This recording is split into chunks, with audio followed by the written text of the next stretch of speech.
people. Hi guys, welcome to Strolling Wise Minds. This is Kanish, and today we have Mr. Tabish Javed with us. He's a engineering graduate, and he did his MBA from IIT Delhi, Department of Management Studies. So yeah, that's the thing. We don't really know in our engineering ki IITs also have an MBA program, and we can enroll with them. And so it's a very relevant career path that a lot of people take, and we miss out on those opportunities because we think ki yaar, IIMs is the key and etc. And IIMs are really great, but IIT is also actually equally great, and that's a lesser explored, I'll say, option these days. I myself didn't know about it like a month ago. Now I know about it, and I would like to welcome Mr. Tabish, and he'll take us through that journey about how he decided to go for his MBA and why IIT, etc., etc. So yeah, welcome, Mr. Tabish. How are you? Yeah, thank you, Kanish. Thank you for inviting me to your podcast. And I would like to make sure that I help as many people as I can. And it's Awesome. always a privilege to, if possible, you can help others. So, yeah, ready for it. So I'm sure you'll be helping a lot of people because first of all, sir, do tell us how is the IIT thing? Because when IIT comes, anyone talks about IIT, it's like engineering. It's like majorly engineering comes into play. Maybe some people might know about the MSc program like IIT Jam, etc. But MBA is the last thing people do MBA after getting out from IIT. So this is something people don't really talk about. How is the MBA program? How is the MBA culture in IIT? Is that like it's considered to be very like MBA is a very diverse program. Like we have people from a lot of backgrounds. So how is it like? Is it biased towards engineers, or is it like equally diverse as the IIMs? So how is the MBA culture in IITs? Yeah, I think you are right. Like to say that when we hear the word IIT, the first thing that comes to our mind is engineering. But I think this was the case with me as well when I was not preparing for CAT. But when you start to explore options, you get to know that IITs do have MBA as well. And when you get inside IITs, you understand that IITs are trying to build an ecosystem where they are trying to have people from each and every domain, and they have management's program as well, and they're also trying to build programs in arts and humanities. So when you hear the terms like Harvard, Stanford, these colleges are known for all-round development programs. So I think IITs are also working on the same culture where they're trying to recruit people from different domains. And similarly, DMS IIT Delhi is a reputed name in the industry, and it is one of the best colleges in the country for MBA as well. And I think life is really exciting inside the IIT because you get to meet so many people. Few are from engineering domain, others are from MBA, there are PhDs as well. So you get to interact with a lot of individuals, and it's always a learning experience there. Sure, sir. So now, since you've had a chat about what IITs and MBA from IITs is all about, so we'll take a step back and we'll talk about your journey in specific, because you are a computer science graduate. Like 70% of India graduates these days is a computer science graduate. So like I am a computer science graduate. So the thing is, we have an equal pain in our third year when we enter our third year. What now? Like what after engineering? Like do we have to take up a job, or we have to start up with competitive programming? Or we have like development and GSOC. Also, some people are like Yeah. die hard into that thing. Some people are like preparing for UPSC and they have given up on engineering long back. So and some people are preparing for CAT as well. But all these career domains have one thing in specific, which like separates diversifies it from CAT.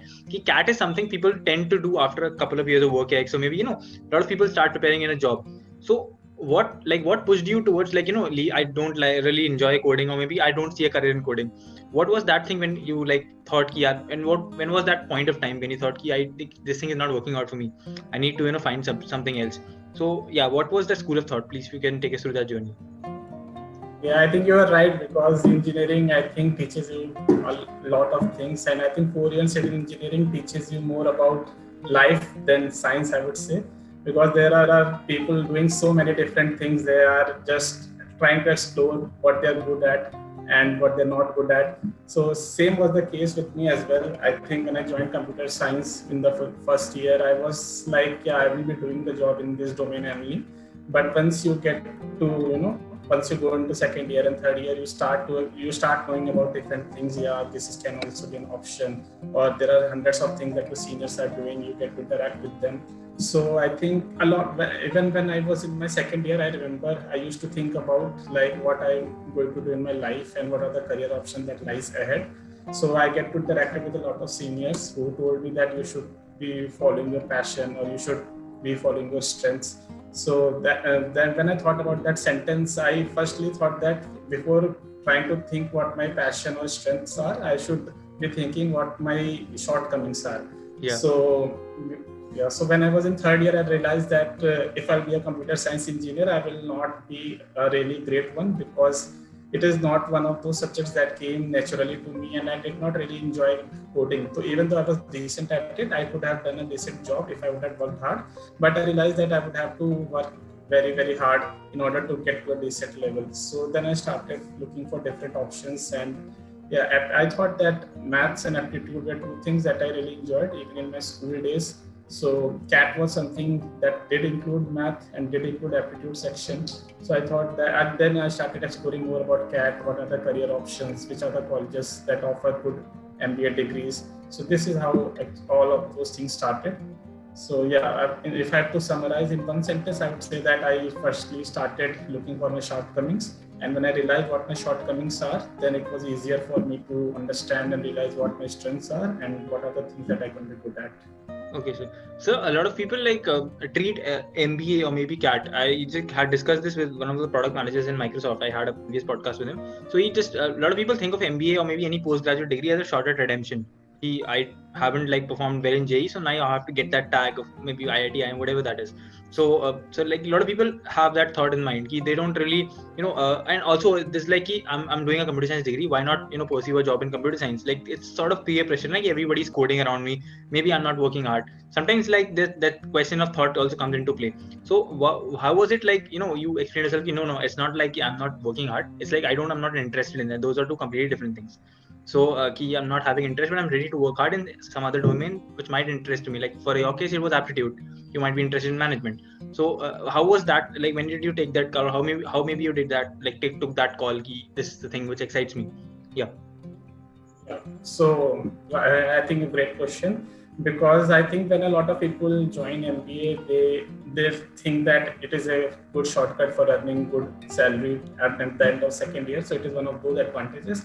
But in my case, when I started looking for MBA, I even searched different kinds of jobs that an MBA graduate does get after graduating. So when you look at different management related jobs, it varies from section to section. Like there are so many different options. You can be doing an MBA in marketing. You can be getting a finance job, investment banking jobs. There are a lot of jobs in analytics as well. So I think MBA provides a lot of different options that an individual can pursue. And I remember when I entered MBA, I thought that I would be really going for MBA in marketing. So I thought that marketing would be one of those things that I could be great at. But in the very first semester, you study about all those important subjects, including finance, operations, HR. And once you get to learn the basics of these subjects, you tend to develop an overall thinking that, yeah, these are the ways that a business works. And you get to see the things from a bird's eye view, where you realize that this is how different things connect. And if I learn all those aspects of all those different subjects that are being offered to me, I can understand the complete picture, and then I could be a really good manager in future. So that is what I think. Sure, sir.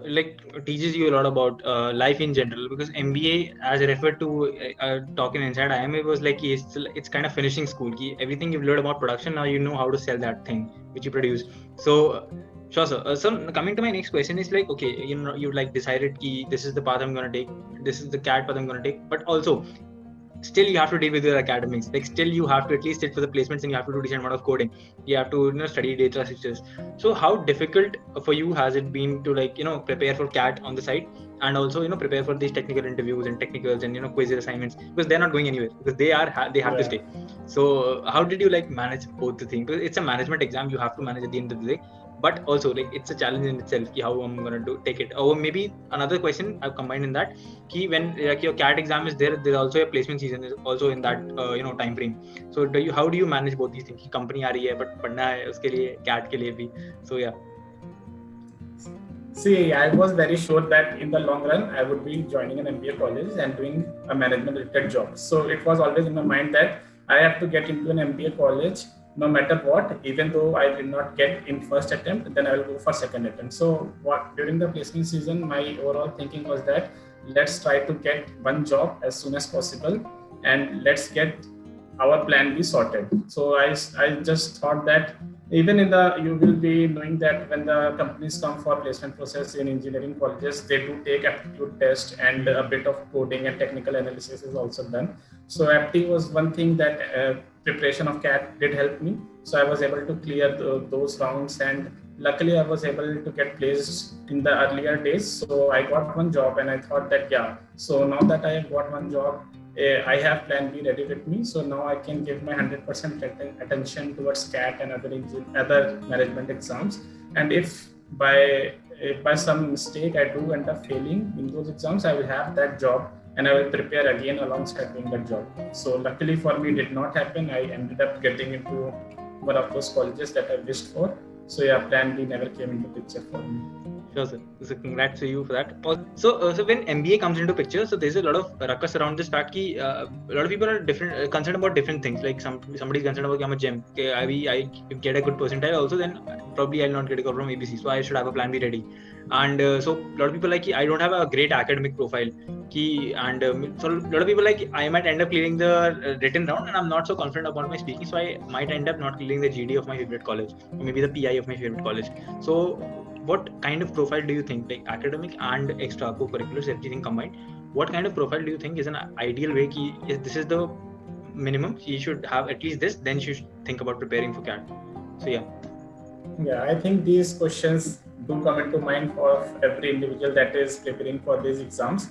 So I think, yeah, profile also play a very vital role while selection. And I think it is comparatively slightly tougher for a fresher to get into an MBA colleges than for a person, for, let's say, who is having a work ex of 2 years, because these colleges have a criteria where they put like 20% weightage or 10% weightage to your work ex marks. So I would say that if you are having a work ex of, let's say, 2 years, then it would be comparatively easier for you to get into an MBA colleges. But still, I think a fresher can get into an MBA colleges as well. And as for profile, I would say it is good that if you have 80 plus marks in 10th or 12th, or let's say 70 plus in your UG, that is under graduation. But even if you have lesser marks or lesser grades than these, then even then you can make it. It is just that you have to perform slightly better in your CAT exams.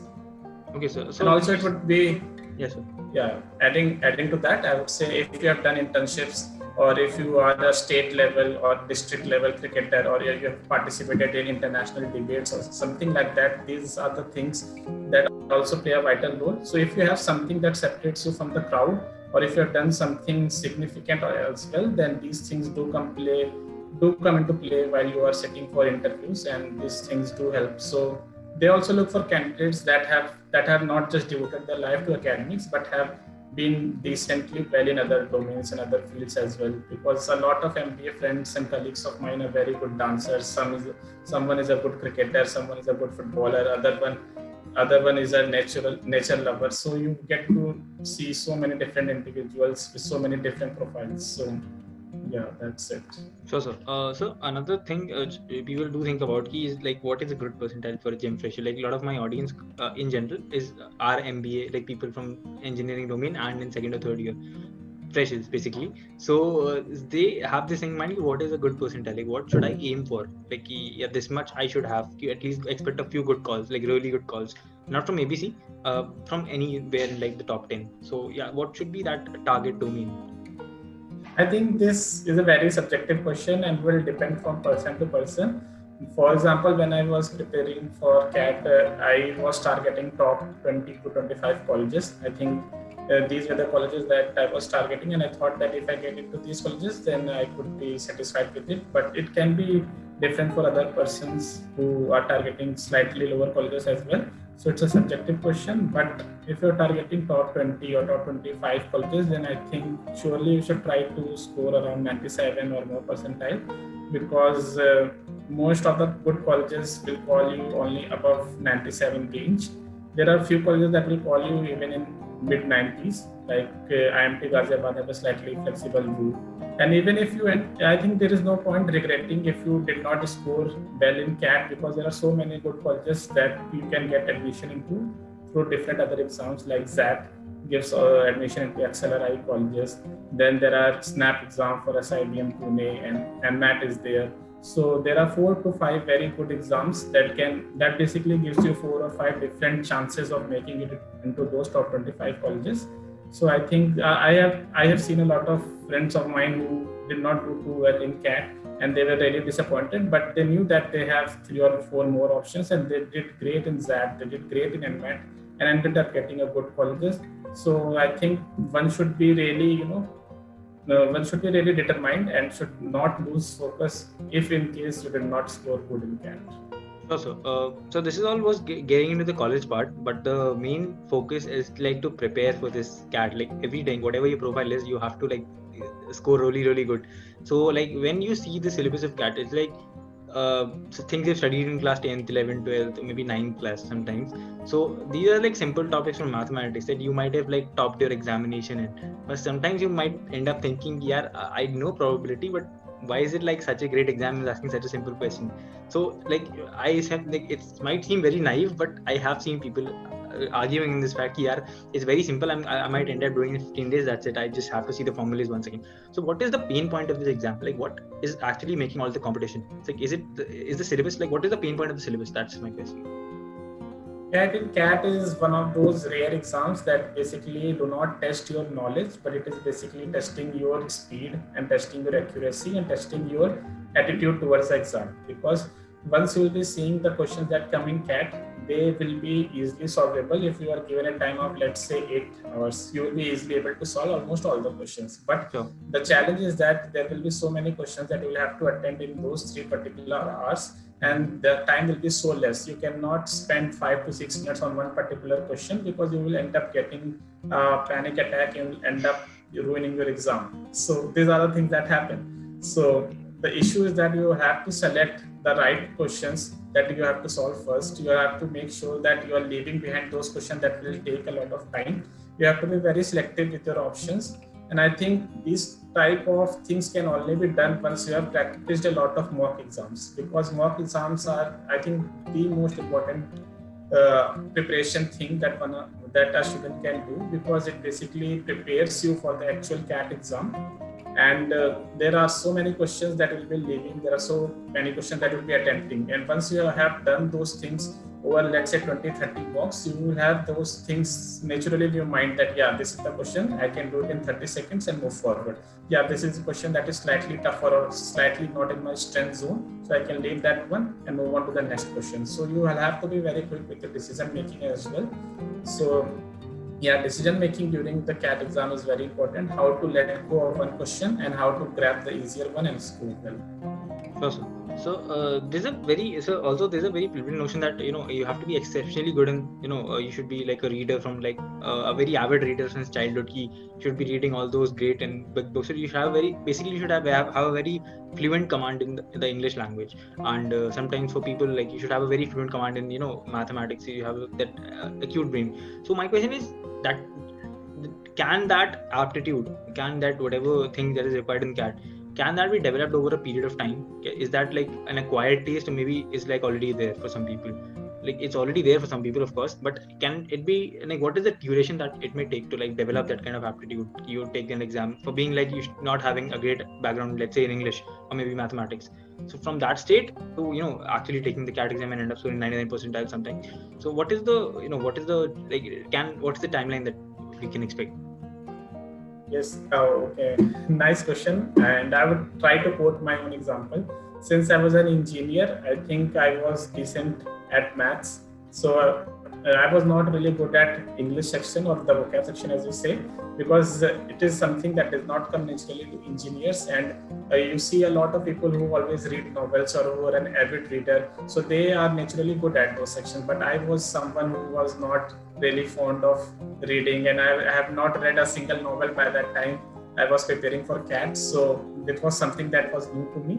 And after starting for CAT, I realized that if you have to do good in vocab section, that you will have, then you should be a very good reader in terms of reading from a screen, because reading from a screen and reading from novel are two different, from a book are two different things. So I started reading a lot of online articles, lot of newspapers, that are present on the internet. So that developed a habit for me that I can quickly go through the sentences, go through the paragraphs, and grasp the meaning of it. So that is something that I did for continuously for 1 year that I prepared. I used to read a lot of articles, lot of unseen passages that you can see. So that is something that I worked upon.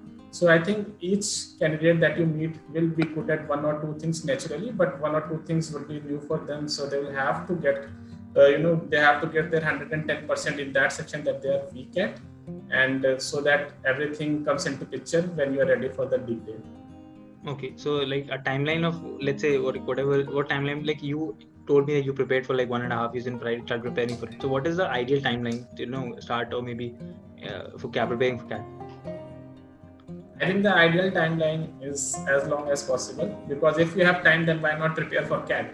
If you are supposed to do an MBA, then you should start your preparation as early as possible.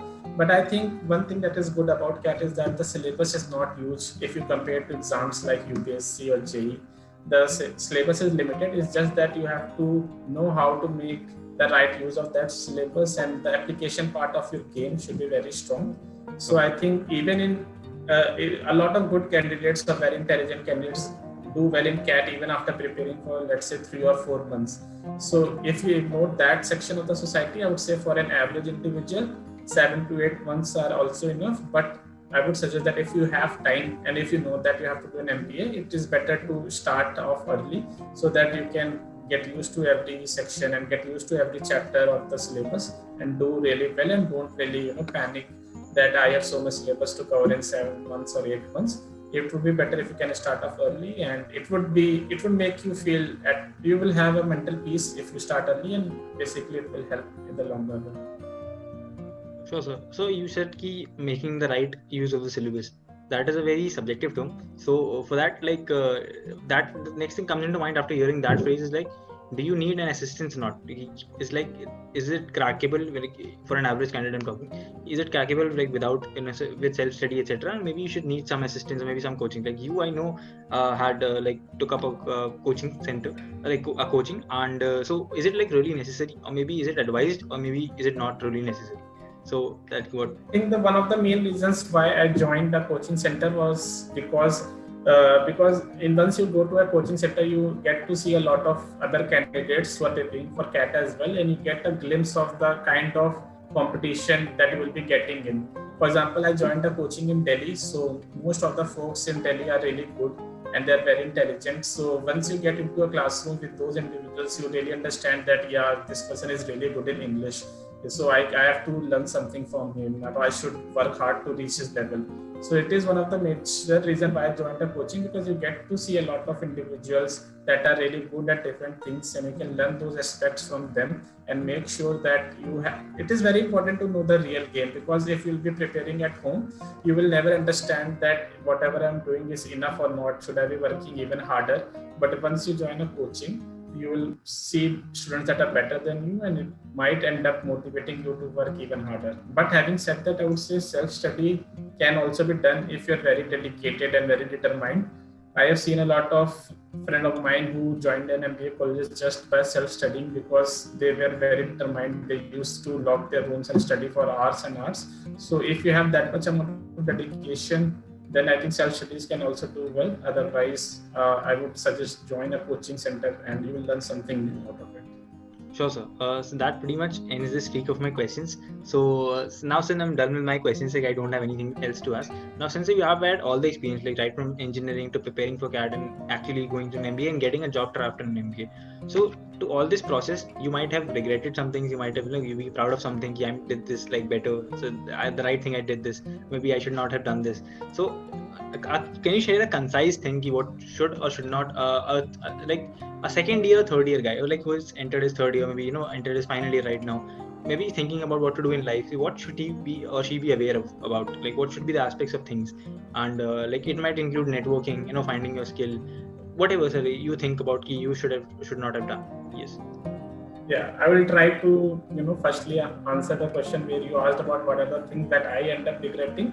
Was that once I was preparing for CAT, I was 100% focused towards the exam.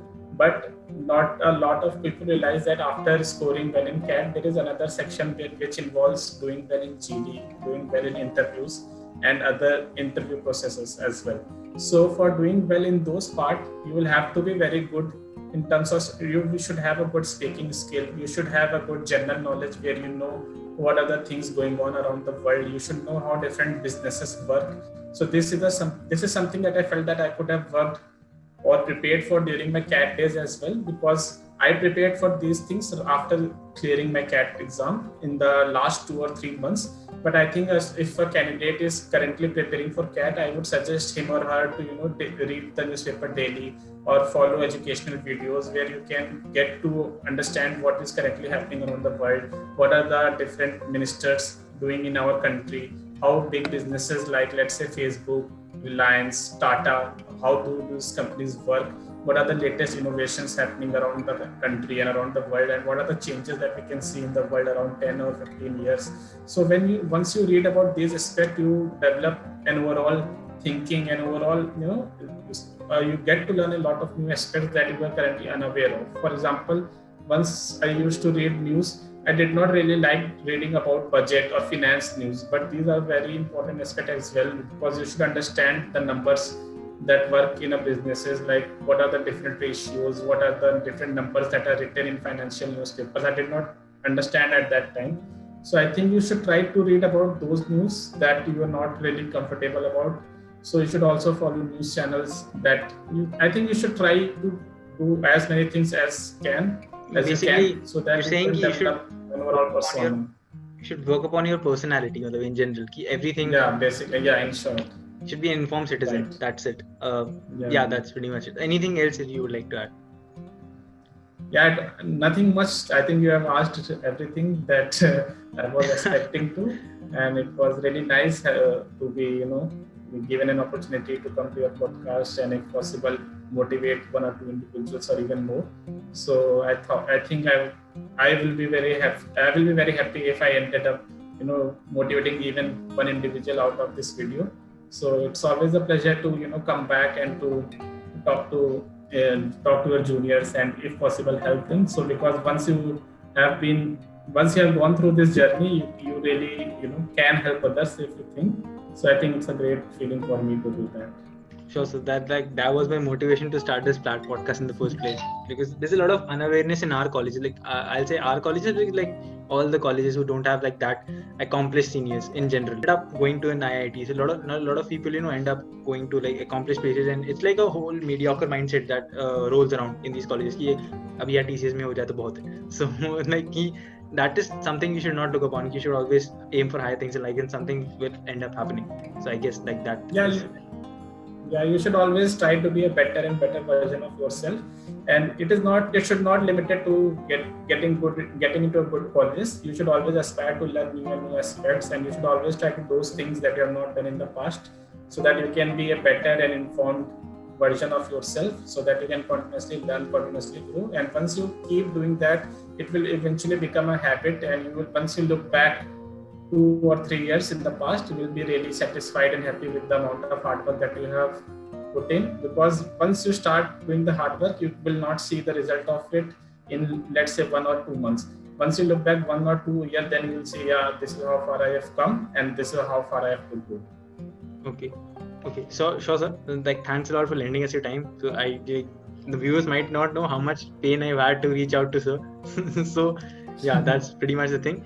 Okay, so thanks a lot. Thank you for your time. So